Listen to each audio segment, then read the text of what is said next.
今日黃老師會教大家標點符號，好多同學咧做標點符號嘅時候咧都問黃老師，點解有啲連接詞後面會寫逗號，有啲連接詞後面又唔寫逗號嘅？幾時要寫，幾時唔使寫呢？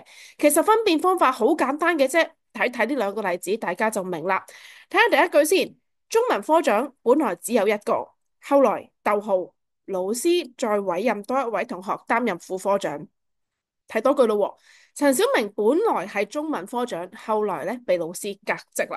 呢兩句嘅分別有咩唔同呢？點解一個後來後面要加逗號，一個唔使呢？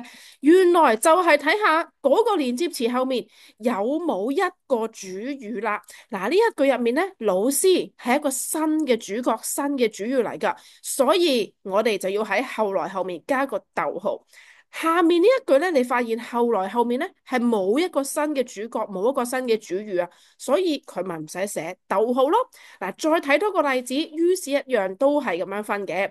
我不會做這道題，於是我去請教老師。嗱，你都係好清楚見到喎，於是後面有個主角，有個主語喺度啊，我，所以前面佢嘅於是嗰度咧就寫咗個逗號啦。